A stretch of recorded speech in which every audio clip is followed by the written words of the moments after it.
ప్రభునియందు మిక్కిలి ప్రియమైన సహోదరి సహోదరులారా, దేవుని బిడ్డలారా, ఆగమన కాలము 2వ ఆదివారాన్ని మనం జరుపుకుంటూ ఉన్నాం. ఈ ఆగమన కాలం 2వ ఆదివారంలో దేవుని యొక్క వాక్య పరిచర్యకు హృదయపూర్వకంగా భక్తిపూర్వకంగా మిమ్మల్ని అందరూ కూడా విశ్వాసులను ఆహ్వానిస్తూ ఉన్నాం. ఈరోజు దివ్యగ్రంథ పఠనాలు యెషయా గ్రంథం నుంచి, అలాగే 2వ పట్టణము రోమపత్రిక 15వ అధ్యాయము 4వ వచనం నుంచి 9వ వచనం వరకు, అలాగే సువిశేష భాగాన్ని మత్తయి సువార్త 3వ అధ్యాయము 1వ వచనం నుంచి 12వ వచనం వరకు. ఈరోజు ముఖ్యముగా బిడ్డలారా, ఈ ఆగమనకాలం 2వ ఆదివారంలో బాప్టిస్ట్ యోహాను గారిని మనము ముఖ్యంగా ధ్యానించవలసినటువంటి అవసరం ఎంతో ఉంది. ఎందుకనగా ఆగమన కాలంలో క్రీస్తు ప్రభుని యొక్క జన్మదిన మహోత్సవానికి సిద్ధపడినటువంటి ఈ శుభ తరుణంలో తప్పనిసరిగా బాప్టిస్ట్ యోహాను గారిని గురించి ధ్యానించడం అందరూ కూడా. బాప్టిస్ట్ యోహాను గారి యొక్క పాత్ర అనిర్వచనీయమైనది, చాలా గొప్పది, చాలా శ్రేష్టమైనటువంటి బాధ్యత ఆయన పోషించారు. క్రీస్తు ప్రభుని యొక్క రాకడకు ముందు, ఆ భగవంతుడికి జన్మకు ముందుగా బాప్టిస్ట్ యోహాను గారు రావాలి, ఆయన మార్గాన్ని సిద్ధం చేయాలి, ఆయన మార్గాన్ని సరళం చేయాలి, ఆ భగవంతుడిని మనిషి అవతరమిత్రుడు క్రీస్తు ప్రభువుని ఈ లోకానికి పరిచయం చేయాలి అనేటువంటి ఒక కారణ జన్మముగా భగవంతుడు బాప్టిస్ట్ యోహాను గారిని ముందుగానే పుట్టిస్తారు. అది మనం యెషయా గ్రంథంలో చాలా చక్కగా చూస్తూ ఉన్నాం. కాబట్టి ఈరోజు బాప్టిస్ట్ యోహాను గారిని ముఖ్యంగా ధ్యానం చేయడానికి ప్రయాసపడదాం. బాప్టిస్ట్ యోహాను గారు ఆయన యొక్క సందేశం ఈరోజు మనం ధ్యానం చేసినప్పుడు ఆయన సందేశంలో ముఖ్యమైన అంశం ఏంటంటే పాపము, పశ్చాత్తాపము, మారు మనసు, అలాగే దేవుని యొక్క తీర్పు, పరలోక రాజ్యం. అయితే పాపము, పశ్చాత్తాపము, మారు మనసు, చేంజ్ ఆఫ్ హార్ట్. ఈ చేంజ్ ఆఫ్ హార్ట్ లేదా హృదయ పరివర్తన, మారు మనసు అనేది మారు మనసు పొందితే సరిపోదు. బాప్టిస్ట్ యోహాను గారి ప్రకారంగా ఏం చేయాలి? ఆ మారు మనసు ప్రకారంగా జీవించాలి. We need to live the change of heart. మారు మనసు ప్రకారంగా జీవిస్తూ ఉండాలి. కాబట్టి ఇక్కడ దేవుని యొక్క ఉగ్రత, దేవుని యొక్క తీర్పు అనేది కూడా బాప్టిస్ట్ యోహాను గారు చాలా చక్కగా తన యొక్క సందేశంలో వివరిస్తూ ఉన్నారు. ప్రియ దేవుని బిడ్డలారా, the wrath of God and the judgement of God. దేవుని యొక్క ఉగ్రత, దేవుని యొక్క తీర్పు, పరలోక రాజ్యం. కాబట్టి ఈ అంశాన్ని కూడా మనం ఈరోజు ధ్యానం చేయడానికి ప్రయత్నం చేద్దాం.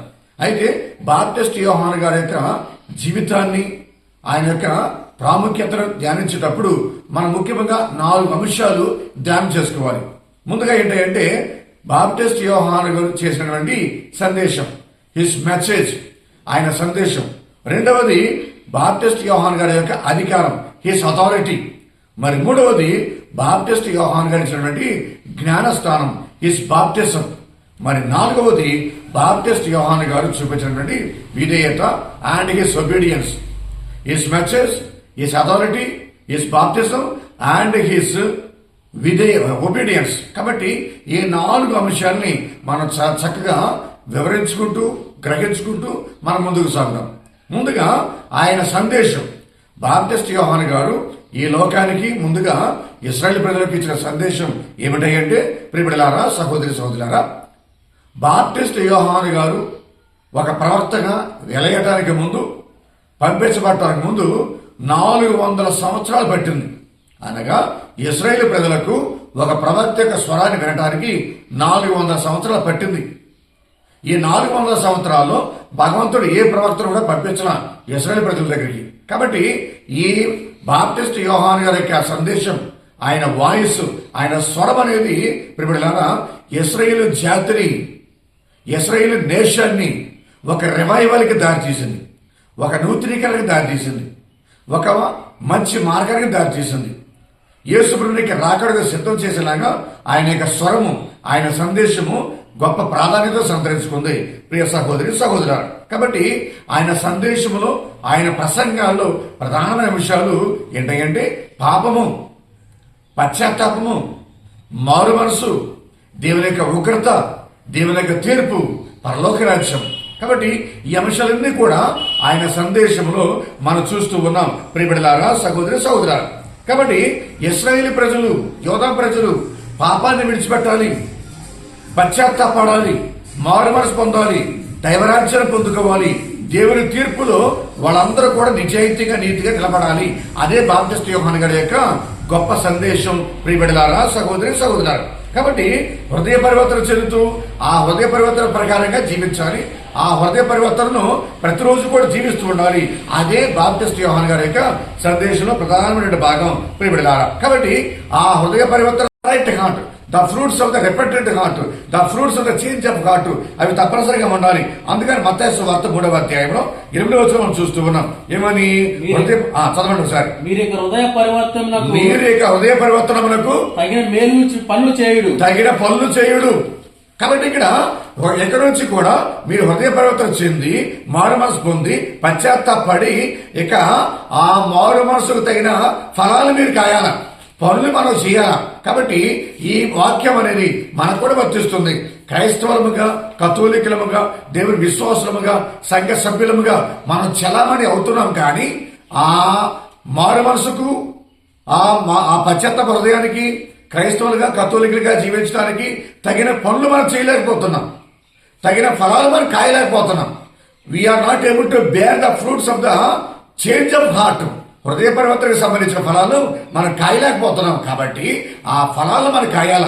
మన దైనందిన జీవితంలో ఒక క్రైస్తవుడిగా, కథోలికుడిగా, విశ్వాసిగా, సంఘ సభ్యుడిగా అటువంటి పవిత్రత్వ ఫలాలు మనం కాయాల. క్రీస్తుకు సంబంధించిన పనులు మనం చేసుకుంటూ ఉండాలి. కథోలిక సంఘానికి సంబంధించినటువంటి వ్యక్తులుగా మన ఫలాలను కాయాలి అనేది బాప్టిస్ట్ యోహాను గారి యొక్క ముఖ్య ఉద్దేశం.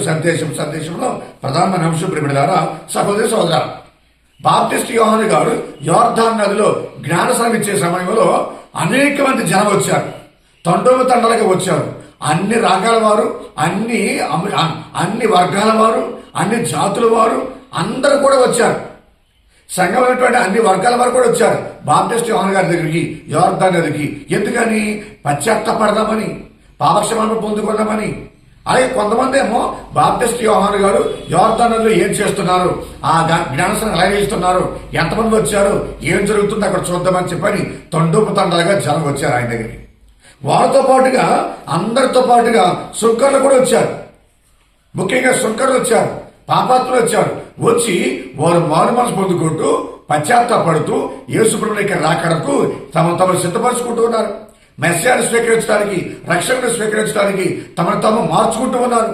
వారి యొక్క మారు మనసుకు అది దారితీస్తూ ఉంది. చదవండి ఒకసారి మత్తయి సువార్త 21వ అధ్యాయము 31, 32 వచనాలు చదవండి, మనకు అర్థమవుతూ ఉంది. ఆ ఇద్దరు కుమారులలో తండ్రి ఆజ్ఞను పాటించింది ఎవరు అని ఆయన వారిని ప్రశ్నింపగా మొదటివాడు అని సమాధానం ఇచ్చి అప్పుడు యేసు అంటూ ఉన్నారు వారితో సుంకరులను జారులను మీకంటే ముందే దేవుని రాజ్యంలో ప్రవేశించడానికి ఆల్రెడీ దారి కట్టేశారు. వాళ్ళు నిశ్చయంగా చెప్పుచున్నాను. సుంకరులు దారి కట్టేశారు, జారులు దారి కట్టేశారు. నిర్ణయం తీసుకోవాలి పరలోక రాజ్యానికి వెళ్ళడానికి. ఇంకా కొంతమంది మాత్రం పశ్చాత్తాపడడానికి సిద్ధంగా లేరు, మారు మనసు పొందుకోవడానికి సిద్ధంగా లేరు. వాళ్ళు ఎవరైనంటే మత నాయకులు, మత పెద్దలు, ధర్మశాస్త్ర బోధకులు, పరిసయ్యులు, సద్దుకాయులు, వీళ్ళందరూ కూడా మారు మనసు పొందడానికి వాళ్ళు సిద్ధంగా లేరు. బాప్టిస్ట్ యోహాను గారి యొక్క సందేశం వినడానికి వాళ్ళు సిద్ధంగా లేరు. ఎందుకంటే ఈ ధర్మశాస్త్ర బోధకులు, మత నాయకులు, మత పెద్దలు, పరిసయ్యులు, ఈ సద్దుకాయులు అందరూ కూడా ఏమనుకున్నారంటే మేము మంచివాళ్ళం, మేమందరం కూడా మంచివాళ్ళమే, చాలా మంచివాళ్ళమేమో అనేటువంటి నేను మంచివాడిని అనేటువంటి విధంలో జీవిస్తున్న వాళ్ళు. నా కుటుంబం మంచిది అని చెప్పని జీవిస్తున్నారు. మా ఊరు మంచిది, మా సంఘం మంచిదని చెప్పని జీవిస్తున్నారు వాళ్ళు. అటువంటి భ్రమలో బ్రతికేస్తున్నారు వాళ్ళందరూ కూడా. ధర్మశాస్త్ర బోధకులు, పరిసయ్యులు, సద్దుకాయులందరూ కూడా. వాళ్ళేమని పిలుస్తామంటే సెల్ఫ్ రైచియస్ పీపుల్ వాళ్ళు. అలాగే స్పిరిచువల్ ప్రైడ్ అంటే ఆధ్యాత్మిక గర్వంతో జీవిస్తున్నారు, స్పిరిచువల్ ప్రైడ్ తో జీవిస్తున్నారు, సెల్ఫ్ రైచియస్నెస్ తో జీవిస్తున్నారు. మేమందరం మంచివాళ్ళమే, మేమందరం భక్తిమంతులమే, మేమందరం నీతిమంతులమే అని తమకు తామే మంచివాళ్ళగా చిత్రీకరించుకుంటూ ఉన్నారు. కాబట్టి అందుకనే వారిని బాప్టిస్ట్ యోహాను గారి యొక్క సందేశం విననివ్వకుండా పడనివ్వకుండా మారు మనసు పొందనివ్వకుండా అది అడ్డురాయిగా ఉంది. కానీ బాప్టిస్ట్ యోహాన్ గారు ఏమంటున్నారు? వాళ్ళని గద్దిస్తూ ఉన్నారు, హెచ్చరిస్తూ ఉన్నారు. ఈ రోజు సువిశేష భాగంలో ఏమంటున్నారు? ఓ సర్ప సంతానమా అని హెచ్చరిస్తూ ఉన్నారు ఈ మత నాయకులందరినీ కూడా. చదవండి ఒకసారి మత్తయి సువార్త 12వ అధ్యాయము 34 వచ్చింది చదవండి, మనకు అర్థమవుతుంది. ఓ సర్ప సంతానమా దుష్టులైన మీరు మంచిని ఎట్లా మాట్లాడగలరు? హృదయ పరిపూర్ణత నుండి నోటి మాట వెలువడదు. కాబట్టి బాప్టిస్ట్ యోహాన్ గారు గద్దించారు వాళ్ళని, మత నాయకులు మత పెద్దల్ని. ఇక్కడ యేసు ప్రభు కూడా గద్దిస్తున్న వాళ్ళని, మత నాయకులు మత పెద్దల్ని, పరిసయ్యులు సద్దుకాయులు, ఆ ధర్మశాస్త్ర బోధకుల్ని. అలాగే ఇంకో వచ్చిన కూడా చదవండి, మత్తయి సువార్త 23వ అధ్యాయము 33వ వచ్చిన చదవండి. సర్పములారా సర్ప సంతానమా నరక శిక్ష నుండి మీరు ఎట్లా తప్పించుకోగలరు? గమనించండి. కాబట్టి ఈ మత నాయకులు మొత్తం కూడా సర్ప సంతానమే. బాప్టిస్ట్ యోహాన్ గారు అదే మాట అంటున్నారు, యేసు ప్రభు కూడా అదే మాట అంటున్నారు. ఏ విధంగా? సెల్ఫ్ రైచియస్ పీపుల్, మాకు మేము పరిశుద్ధులం అని చెప్పుకునేవాడు, మాకు మేము మంచోడం అని చెప్పుకునేవాడు, మేము చేసేది క్యారెక్టర్ ఏంటని చెప్పుకునేవాడు, మేము చేసేదే దేవుడికి ఇష్టమవుద్ది అని చెప్పుకునేవాడు. ఆ విధంగా సర్ప సంతానానికి తగిన వారు, సైతాను కుటుంబానికి సంబంధించిన వారు, దేవుని శాపానికి గురి అయ్యేవారు వాళ్ళందరూ కూడా. మీరు మీ తండ్రి యగు సైతాను సంతానం, మీరు మీ తండ్రి కోరికలను నెరవేర్చుకొనిచున్నారు. అతడు మొదటి నుండి నరహంతకుడు, సత్యమునకు నిలబడడు. ఎలాగైనా సత్యమనేది లేదు, వాడిలో సత్యమనేది లేదు. అబద్ధమాడుట వానికి స్వభావ సిద్ధమాడికి. ఎలాగైనా వాడు అసత్యవాది, అసత్యమునకు తండ్రి. కాబట్టి ఇక్కడ యేసు ప్రభు అంటే అనే మాట అదే, బాప్టిస్ట్ యోహాన్ గారు అనే మాట అదే. సైతాన్ యొక్క పుత్రులు వాళ్ళు, సైతాన్ యొక్క పుత్రులు వాళ్ళు, వారు సైతాన్ సంతతి. ఓ సర్ప సంతానమా, సర్పం అంటే సైతానుడు. కాబట్టి సర్పమునకు పుట్టిన బిడ్డలు వీళ్ళందరూ కూడా ఎవరు?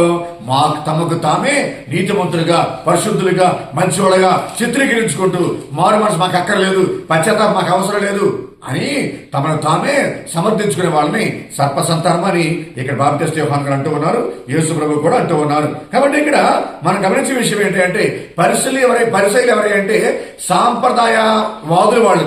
పరిసయ్యులేమో సాంప్రదాయవాదులు, ద ట్రెడిషనల్ పీపుల్. కొత్తదనాన్ని వాళ్ళు అంగీకరించరు, నూతనత్వం వాళ్ళు అంగీకరించరు. పరిసయ్యులందరూ కూడా వాళ్ళు ట్రెడిషనల్ పీపుల్, సాంప్రదాయవాదంతో జీవించేవాడు వాళ్ళు. అలాగే ఇక్కడ సద్దుకాయులు ఎవరంటే వాళ్ళు లిబరల్స్ అన్నమాట. అప్పుడప్పుడు సందర్భం బట్టి, పరిస్థితి బట్టి, ఆ పరిసరాలను బట్టి వాళ్ళు వాళ్ళ యొక్క వాదనని, వాళ్ళ యొక్క ఆలోచన ధోరణిని వాళ్ళు మార్చుకుంటారు. ప్రియమిత్రులారా, సహోదరులారా, కాబట్టి ఇక్కడ వీళ్ళని మనం గమనిస్తూ ఉన్నాం కదా. ఈ విషయాన్ని అపోస్తలుల కార్యాలు మనం చూస్తూ ఉన్నాం. 23వ అధ్యాయము 6వ వచనం 9వ వచనం వరకు మనం చదువుతూ ఉన్నాం. పరిశుద్ధ పౌలు గారు చక్కగా వివరిస్తూ ఉన్నారు. పరిసయ్యులు అంటే ఎవరు ఇక్కడ, సద్దుకాయులు అంటే ఎవరు ఇక్కడ, వీళ్ళు 2 వర్గాల వారు, 2 గ్రూపుల వారు అని చెప్పని ఈ అపోస్తలుల కార్యాలు మనం చూస్తూ ఉన్నాం. కాబట్టి ఇక్కడ ప్రియమిత్రులారా, సహోదరులారా, కాబట్టి ఈ సద్దుకాయులు ప్రియమిత్రులారా దేవాలయంలో జరిగేటువంటి వ్యాపారం మీద వాళ్ళకి పొట్టు ఎక్కువ ఉంది. దేవాలయంలో జరిగేటువంటి బిజినెస్ అన్నమాట. ఆ బిజినెస్ మొత్తం వీళ్ళు చూసుకునే వాళ్ళు సద్దుకాయులు. ఆ దేవాలయం మీద జరిగేటువంటి బిజినెస్ కావచ్చు, వ్యాపారం కావచ్చు, దాని మీద వచ్చే సంపాదన కావచ్చు, దాని మీదే వాళ్ళకి ఎక్కువ పట్టు ఉంది, దాని మీద వాళ్ళకి ఎక్కువ అధికారం వీళ్ళు ఏర్పాటు చేసుకుంటూ ఉన్నారు. కాబట్టి అందుకని యేసుక్రీస్తు దేవాలయం మొత్తాన్ని కూడా శుభ్రం చేశాడు. యేసుక్రీస్తు యోహాను సువార్త 2వ అధ్యాయం. కాబట్టి ఇక్కడ పరిసయ్యుల విషయం ఏంటి? ఈ పరిసయ్యులు, ఈ సద్దుకాయులు, వీళ్ళిద్దరి మధ్య పెద్ద అగాధం ఒకటి ఉంది. వీళ్ళిద్దరి మధ్య 2 గొప్ప తగాదం ఉంది. వాళ్ళిద్దరికి పడదు. ఈ 2 గ్రూపుల వారికి, పరిసయ్యులకి సద్దుకాయులకి, ఈ 2 గ్రూపుల వారికి పడదనమాట. కానీ ఇక్కడ విషయం ఏంటంటే ఈ పరిసయ్యులు, ఈ సద్దుకాయులు ఒకే ఒక విషయంలో ఐక్యత పొందారు. ఒకే ఒక విషయంలో వీళ్ళు మొత్తం కూడా కలిసిపోయారు. ఏ విషయంలో అంటే యేసు ప్రభుని చంపే విషయంలో. యేసు ప్రభుని చంపే విషయంలో మాత్రం వీళ్ళిద్దరు కూడా ఈ 2 గ్రూపుల వారు ఏకమయ్యారు. They want to take over the dominion over the nation. ఈ జాతి మొత్తం మీద, దేశం మొత్తం మీద ఆధిపత్యం సంపాదించాలా, మతం మీద ఆధిపత్యం సంపాదించాలా, దేశం మీద ఆధిపత్యం సంపాదించాలా, గ్రామాల మీద ఆధిపత్యం సంపాదించాలా, దేవుడి మీద ఆధిపత్యం సంపాదించాలా అనేటువంటి ఆధిపత్య పోరు ఈ పరిసయ్యులకును ఈ సద్దుకైలకి ఉందన్నమాట. కాబట్టి ఈ పరిసయ్యులు మొత్తం అంతా కూడా జాతి మొత్తం మీద మేము ఆధిపత్యం సంపాదించాలా, పట్టు మాకు కావాలా, మతం మీద మాకు పట్టు కావాలా, జాతి మీద మాకు పట్టు కావాలా, మేము పరిపాలించాలి, మేము నడిపించాలనేటువంటి ఒక మూర్ఖత్వపు ఆధిపత్య పొరుగు వాళ్ళలో ఉంది. అలాగే ఈ సద్దుకాయలు ఏంటి, గుడి మీద పత్రం మాకు ఉండాలా, గుడి మీద అధికారం మాకు ఉండాలా, గుడి మీద గుడిలో జరిగే కార్యక్రమాలన్నీ కూడా మేము చూసుకోవాలా అనేటువంటి ఒక రకమైనటువంటి సైతాను ధోరణి ఈ సద్దుకాయలు ఉంది. కాబట్టి వీళ్ళిద్దరు కూడా చేతులు కలిపింది ఎక్కడ ఏంటి, యేసు ప్రభుని చంపే విషయంలో వీళ్ళిద్దరు కూడా చేతులు కలిపారు. ప్రియబిడ్డలారా, సహోదరి సహోదరులారా, కాబట్టి ఇక్కడ బాప్టిస్ట్ యోహాను గారి విషయంలో మనం గమనించినప్పుడు ఏంటంటే ఒక మాట చెప్తున్నాడు బాప్టిస్ట్ యోహాను గారు ఈనాడు సువిశేషంలో. ఏంటది, నా తర్వాత ఒక వ్యక్తి రాబోతున్నాడు, ఆయన నాకన్నా శక్తివంతుడు, ఆయన నాకన్నా బలవంతుడు, సృష్టికి ముందే ఉన్నవాడు ఆయన, ఆ మెస్సయ్య, ఆ రక్షకుడు రాబోతున్నాడు. కాబట్టి వచ్చేటప్పుడు ఆయన గొడ్డలు తీసుకొస్తున్నాడు, వచ్చేటప్పుడు ఆయన చాటు తీసుకొస్తున్నాడు. గొడ్డలు దేనికి, ఫలించని ప్రతి చెట్టును కూడా నరికివేయటానికి. ఇక్కడ చెట్టు అంటే అర్థం ఏంటంటే ప్రియబిడ్డలారా, సహోదరి సహోదరా, మనం చూసేటువంటి చెట్టు కాదు ఇక్కడ చెట్టు అనగా అర్థం ఏంటంటే ఇశ్రాయేలు దేశం, ద నేషన్. ఆ ఇశ్రాయేలు దేశాన్ని ఒక చెట్టుతో పోలుస్తూ ఉన్నాడు ఇక్కడ బాప్టిస్ట్ యోహాను గారు. అదే మాట యేసుప్రభు అంటూ ఉన్నాడు. ఏమని, అంజూరపు చెట్టుని యేసుప్రభు శపిస్తూ ఉన్నాడు. అంజూరపు చెట్టు అంటే ఇక్కడ అది చెట్టు కాదు, ఇశ్రాయేలు యొక్క జాతి, ద నేషన్. ఆ నేషన్ మొత్తాన్ని కూడా మారుమనసు పొందకపోతే, పశ్చాత్తాపడకపోతే, క్రీస్తు ప్రభుని మీరు స్వీకరించకపోతే కనుక మిమ్మల్ని నరికి పాడేస్తానని చెప్పని యేసుప్రభు అదే మాట అన్నాడు, బాప్టిస్ట్ యోహాను గారు అదే మాట అన్నారు. కాబట్టి ఇక్కడ అంజూరపు చెట్టు అన్నా, బాప్టిస్ట్ యోహాను గారు చెప్పిన చెట్టు అన్నా కానీ ఇది ఇశ్రాయేలు యొక్క జాతి, ద నేషన్ అది సూచిస్తూ ఉంది. మరి రెండోది ఏంటంటే చేట సిద్ధంగా ఉంది.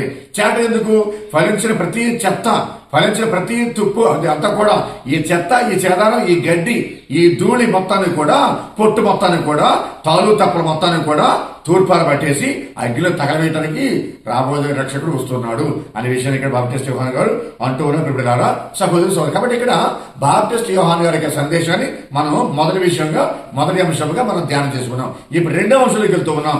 బాప్టిస్ట్ యోహాను గారి యొక్క అధికారం, ఈస్ అథారిటీ.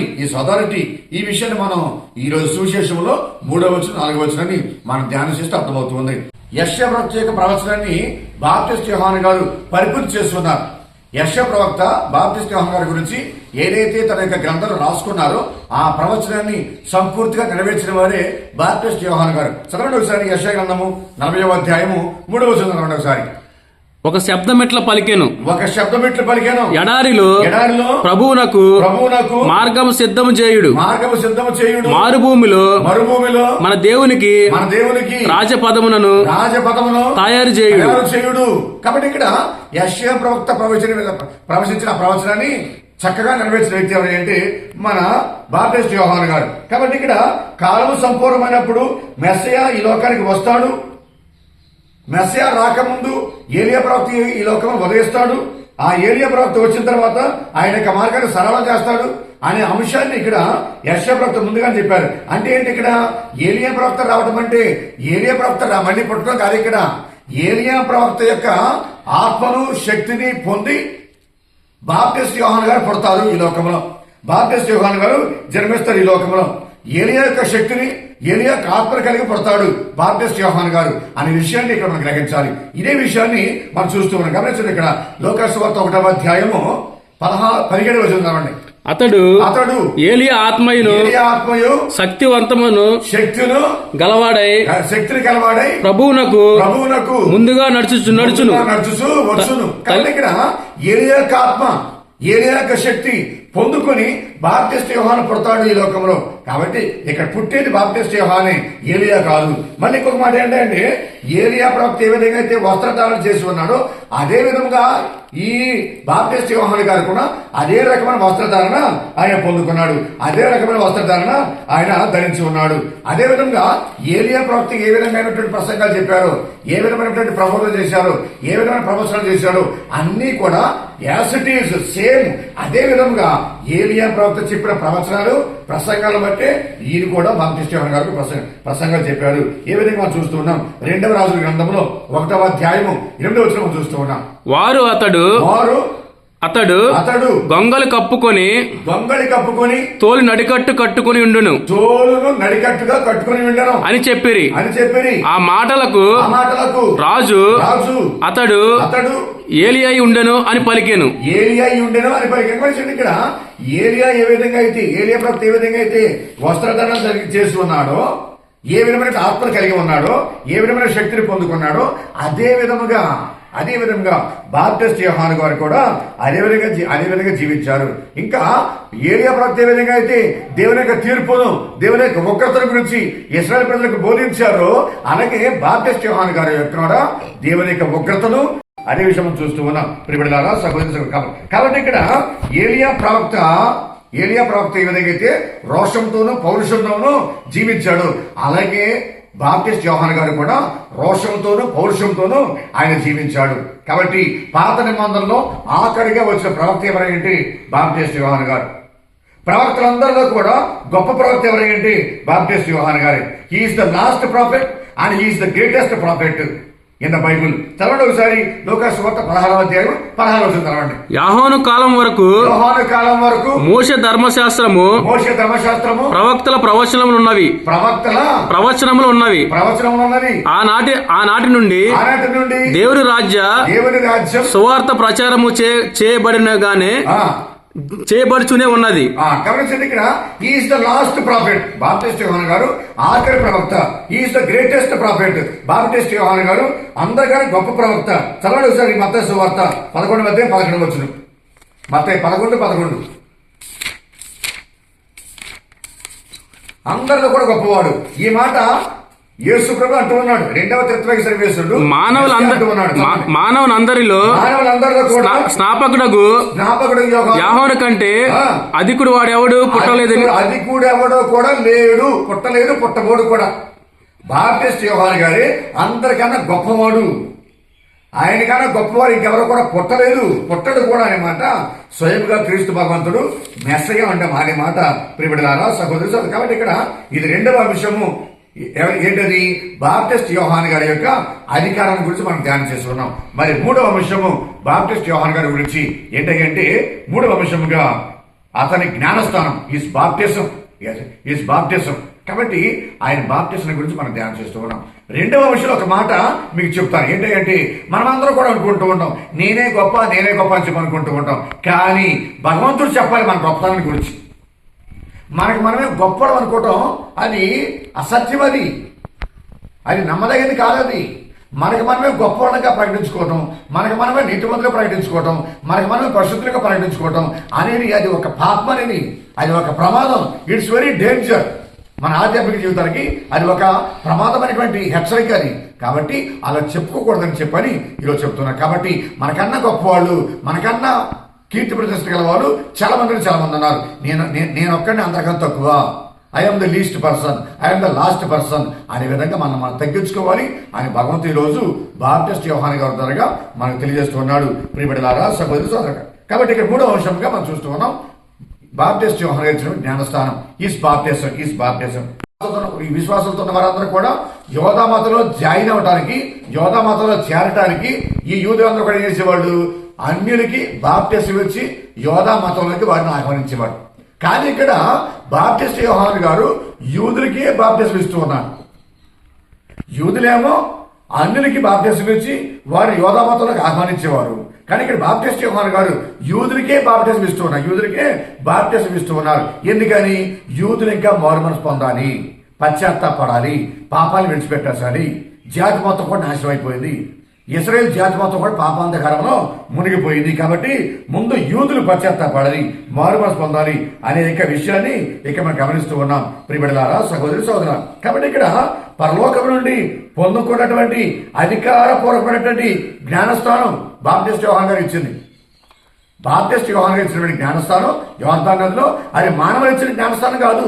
తనకు తానుగా పొందుకునే అధికారం కాదది, తనకు తానుగా తీసుకునే అధికారం కాదది, తనకు తానుగా సృష్టించుకునే అధికారం కాదది, ఎక్కడో తీసుకొచ్చుకునే అధికారం కాదది, ఎవరి దగ్గర నుంచో బోరో చేసుకుని తెచ్చుకునే అధికారం కాదది. బాప్టిస్ట్ యోహాను గారికి అధికారం ఏంటంటే ఆ బాప్టిస్ట్ యోహాను గారిది పరలోకం నుంచి వచ్చినటువంటి అధికారం అది. అందుకే చదవండి ఒకసారి మత్తయి సువార్త 21వ అధ్యాయం 20వ వచనం చదవండి ఒకసారి. యోహాను బాప్తిజం ఎక్కడి నుండి వచ్చినది? బాప్తిజం ఎక్కడి నుంచి వచ్చింది? పరలోకం నుండియా లేక మానవ నుండియా అని తిరిగి ప్రశ్నించాను. తిరిగి యేసు ప్రభు వారిని ప్రశ్నించారు. అంతటా ధర్మశాస్త్రం చదవండి. అంతటా వారు తమలో తాము ఇట్లా తర్కించుకున్నారు, పరలోకం నుండి వచ్చెను అని సమాధానం ఇచ్చితిమా? అట్లనే మీరెలా అతనిని విశ్వసింపలేదు? ఇక్కడ యేసుప్రభు అడిగారు ఏమని? ఇదిగో ధర్మశాస్త్ర బోధకులారా, పరిసయ్యులారా, మత నాయకులారా, మత పెద్దలారా, మీరు నన్ను అడుగుతున్నారు కదా, నీకు ఏ అధికారం ఉందని చెప్పి నీ పనులు చేస్తున్నామని. నేను కూడా మిమ్మల్ని ఒక ప్రశ్న అడుగుతా. ఏంటి ప్రశ్న అది? బాప్టిస్ట్ యోహాను గారు అందరికీ జ్ఞానస్థానం ఇచ్చి అందరికి చాలా మంది పరిశుద్ధులుగా చేశారు కదా, మరి మిమ్మల్ని అడిగిన ప్రశ్న, బాప్టిస్ట్ యోహాను గారి యొక్క జ్ఞానస్థానము పరలోకం నుంచి వచ్చిందా భూలోకం నుంచి వచ్చిందా అని యేసుప్రభు సూటిగా ప్రశ్నించారు. అప్పుడు వీళ్ళు ఏమనుకున్నారు?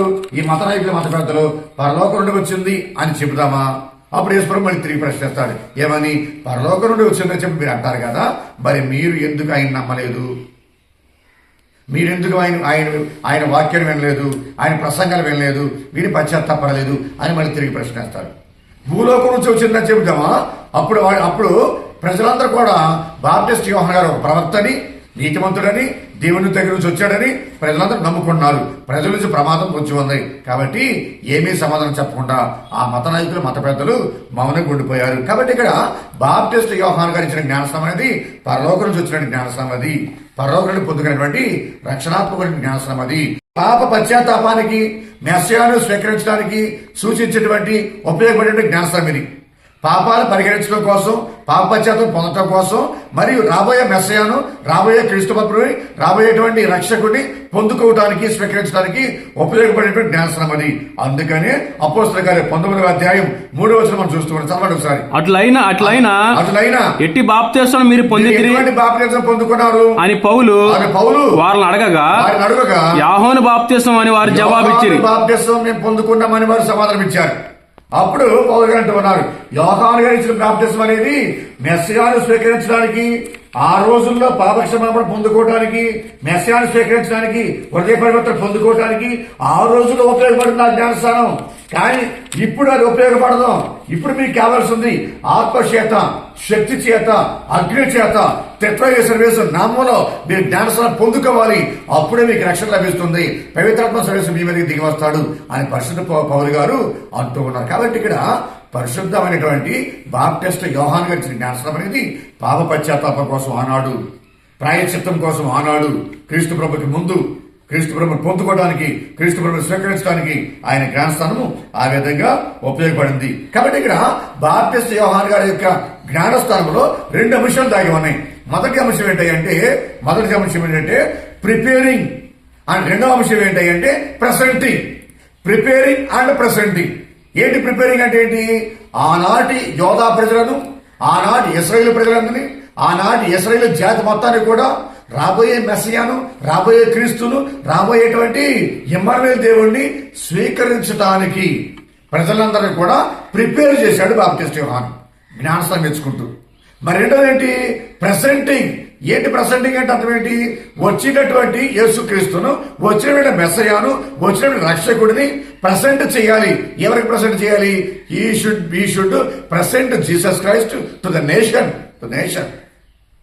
కాబట్టి ఇశ్రాయేలు జాతి మొత్తానికి కూడా యేసుక్రీస్తు మెస్సయాను ప్రెసెంట్ చేయాలి, వారికి అందించాలి, వారికి చూపించాలి, వారికి పరిచయం చేయాలి అని 2 అంశాలు ఇక్కడ దాగి ఉన్నాయి. కాబట్టి ఇది 3వ అంశం బాప్టిస్ట్ యోహాను యొక్క జీవితంలో, ఈనాటి సువిశేష భాగంలో. కాబట్టి ఈ 4వ అంశం ఏంటంటే అతని విధేయత. బాప్టిస్ట్ యోహాను గారి యొక్క విధేయత, ఇస్ ఒబీడియన్స్. కాబట్టి ఆయన విధేయతను చూసుకుంటే కనుక అత్యంత విధేయతపరుడు బాప్టిస్ట్ యోహాను గారు, అత్యంత వినయపరుడు బాప్టిస్ట్ యోహాను గారు. మనము కూడా మన దైనందిన జీవితంలో, మన కథోలిక క్రైస్తవ జీవితంలో ఒక మనిషిగా మనం జీవించే సమయంలో మనం కూడా విధేయత చూపించాలా, వినమ్రత చూపించాలా, తగ్గి మనసు కలిగి జీవించాలా. హెచ్చిస్తూ ఉంటాడు భగవంతుడు, మనం గొప్పగా చేస్తూ ఉంటాడు భగవంతుడు, మనందరూ కూడా ఎగ్జాల్ట్ చేస్తూ ఉంటాడు. హెచ్చింపజేస్తూ ఉంటాడు భగవంతుడు. కాబట్టి మనల్ని మనం గొప్పవాళ్ళంగా చిత్రీకరించకూడదు, మనం గొప్పవాళ్ళం అని చెప్పిన భ్రమలో జీవించకూడదు. అందరికన్నా మనం తక్కువ, అందరికన్నా మనం లీస్టు, అందరికన్నా మనం అందరం కూడా అజ్ఞానమని జీవించాలి. ఆ విధంగా భగవంతుని ముందు మనం తక్కువ చేసుకుంటూ జీవిస్తుండాలి. అదే ఈరోజు బాప్టిస్ట్ యోహాను గారు మనకు అందరికి తెలియజేస్తున్నాడు. కాబట్టి ఇప్పుడు అతని విధేయత, అతని తగ్గింపు మనసు మనందరికి కూడా ఒక ఆదర్శవంతమైన జీవితం. ఇది ఒక ఆదర్శనీయం బాప్టిస్ట్ యోహాను గారి జీవితం. ఏ విధంగా మనం గమనిస్తూ ఉన్నాం కదా, యేసుక్రీస్తు బాప్టిజం తీసుకోవడానికి యోర్దానికి వచ్చినప్పుడు అందరితో పాటు లైన్లో ఎప్పుడైతే బాప్టిస్ట్ యోహాను గారి ముందు యేసుప్రభు నుంచుని నిలబడి నాకు జ్ఞానస్నానం ఇవ్వని చెప్పని అన్నారో, అప్పుడు బాప్టిస్ట్ యోహాను గారు మాట్లాడారు. ఏమని? ప్రభు, నేను నీ చేత స్నానం పొందవలసిన వాడిని, నేను నీ చేత జ్ఞానస్నానం పొందవలసిన వాడిని, మరి నా ముందుకు వచ్చి నుంచోవడం ఏంటి నువ్వు అని అన్నప్పుడు యేసుప్రభు అంటారు, దేవుని చిత్తాన్ని ఈరోజు ఈ రీతిగా మన ఇద్దరం నెరవేర్చడం మంచిది. Let us fulfill, let us obey to the will of God at this time. ఈ రోజు ఈ సమయంలో ఈ పరిస్థితుల్లో మనిద్దరం కూడా దేవుని చిత్తానికి తల వంచుదాం, దేవుని చిత్తాన్ని నెరవేర్చుదాం అనే మాట యేసుప్రభు అన్నారు. అప్పుడు అంగీకరించాడు యేసుక్రీస్తుకు జ్ఞానస్నానం ఇవ్వడానికి. ప్రియబిడ్డలారా, సహోదరి సహోదరులారా, అలాగే రెండో సందర్భంలో ప్రజలందరూ కూడా ఇతనే యేసుక్రీస్తు, ఇతనే మెస్సయ్య, ఇతనే రక్షకుడు, రాబోయే మెస్సయ్య ఇతనే, ద లాంగ్ అవైటెడ్ మెస్సయ్య ఇతనే అని చెప్పని భ్రమపడుతున్న సమయంలో బాప్టిస్ట్ యోహాను గారు కుండబద్దలు కొట్టేశాడు. ఏమని? నేను కాదు, నేను మెస్సయాను కాదు, రక్షకుడు కాదు, ఇమ్మానుయేలు దేవుడు కాదు, నేను కాదు. ఆయన వచ్చే ముందు ఆయన దారి సరిచేయడానికి వచ్చినటువంటి యెషయా ప్రవక్త పలికినటువంటి ఒక స్వరాన్ని నేనంతే. ఆయన సేవకుడు నేను, ఆయన చెప్పులు వారు విప్పడానికి కూడా నేను యోగ్యుని కాదు అని బాప్టిస్ట్ యోహాను గారు చెప్పేశారు.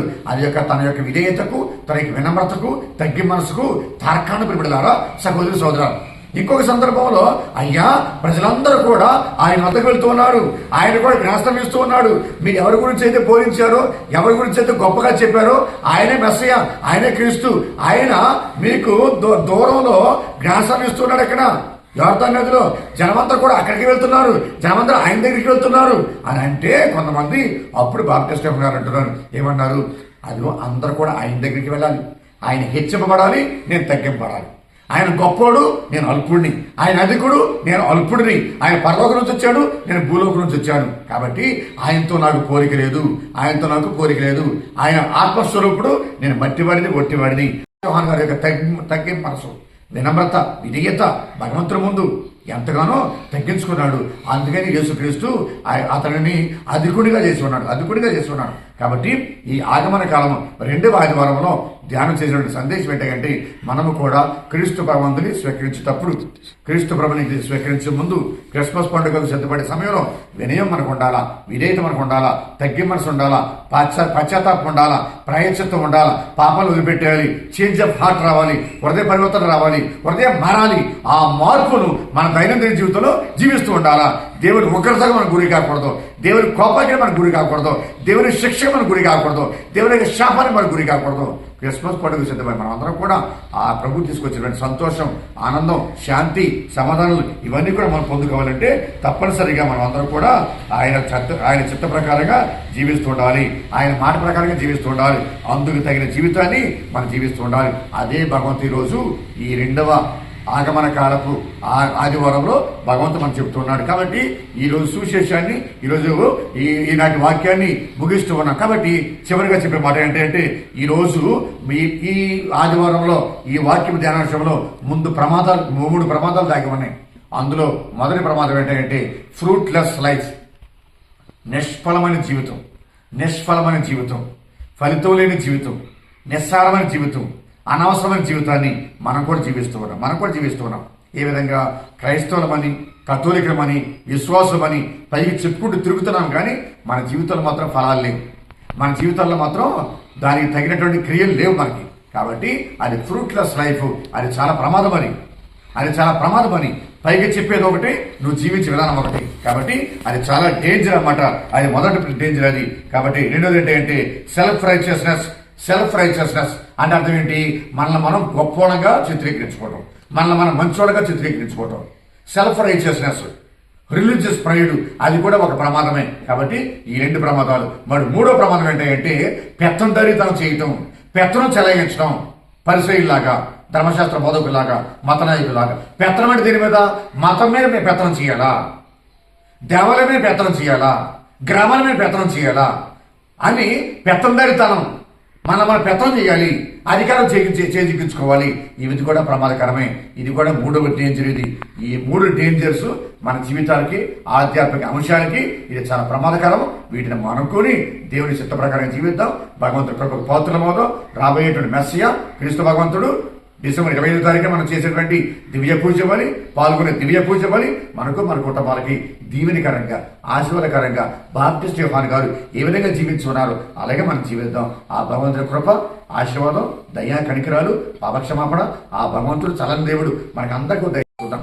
సర్వశక్తి గల సర్వేశ్వర, దయగల మా తండ్రి, ప్రేమగల ప్రభువా, మీ పరిశుద్ధ నామమునకు వందనములు, స్తుతులు, స్తోత్రం. మా తండ్రి దేవా, మీ కుమారుడు యేసుక్రీస్తు యొక్క పుట్టినరోజు వేడుక ఒక చారిత్రాత్మక ఘట్టమది, ఒక రక్షణాత్మక ఘట్టమది.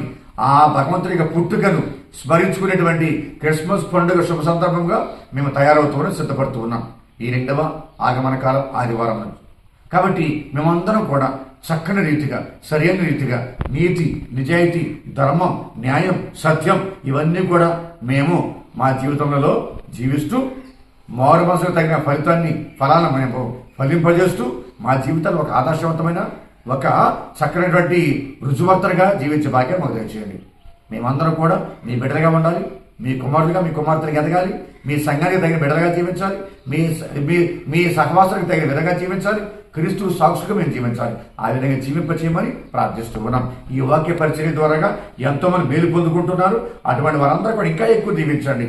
ఈ వాక్యం వినటం ద్వారాగా ఎవరైతే మారుమనసు పొందడానికి ప్రయాసపడుతూ ఉన్నారు, సైతాన్ని విడిచిపెడతానికి ప్రయాసపడుతూ ఉన్నారు, అసత్యాన్ని విడిచిపెడతానికి ప్రయాసపడుతున్నారు, అందరికీ కూడా దీవించి ఆశీర్వదించండి.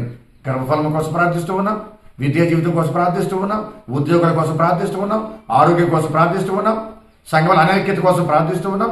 అందరినీ దీవించమని, అందరిని ఆశీర్వదించమని, ఐక్యత, శాంతి, సహనము, సహవాసము అందరికీ దయచేయమని ప్రార్థిస్తూ ఉన్నాం. ఈరోజు మొదటి పాఠం మేము విన్నట్టుగా ఎల్లప్పుడూ కూడా రక్షకుడు వచ్చినప్పుడు శాంతి, సమాధానం, సంతోషం, నీతి, నిజాయితీ, సౌభ్రాతత్వము, అలాగే ఈకోలాజికల్ బ్యాలెన్స్, పర్యావరణ సమతుల్యత ఇవన్నీ కూడా మాకు దయచేయమని బాప్టిస్ట్ యోహాను గారు చేసిన ప్రతి బోధన మాకు మా జీవితంలో చక్కగా ఉపయోగపడేలాగా దీవించి ఆశీర్వదించమని ఈ ప్రసంగం విని ప్రార్థన చేసుకుని దాని ప్రకారంగా జీవించడానికి నిర్ణయం తీసుకున్న ప్రతి ఒక్కరు కూడా దీవించి ఆశీర్వదించమని ఈ ఎస్ఎంజే క్రియేషన్స్ యూట్యూబ్ ఛానల్ ద్వారాగా ఎవరైతే వీక్షిస్తూ ఉన్నారో అందరినీ దీవించి ఆశీర్వదించి మీ దేవ ఈ సువార్త పరిచర్య ఎవరైనా వారి కాటు యోహాను స్వామి ఎంతో వ్యయప్రయాసంతో చేస్తూ ఉన్నారు. ఎంతో శ్రమతో కూడినటువంటి పరిచర్య ప్రభు దీన్ని దీవించి ఆశీర్వదించమని కాచి కాపడి ప్రార్థిస్తూ ఉన్నాం. ఇందు నిమిత్తమై ఎస్ఎంజే క్రియేషన్స్ యూట్యూబ్ ఛానల్ దేవ కార్యవర్గాన్ని దీవించమని, దీనికోసం శ్రమిస్తూ ఉన్న వారిని, దీనికోసం చక్కగా సహకరించే వారిని అందరూ కూడా దీవించి ఆశీర్వదించి మీ కృపను మాకు దయచేయమని మా ప్రభు యేసుక్రీస్తు ద్వారా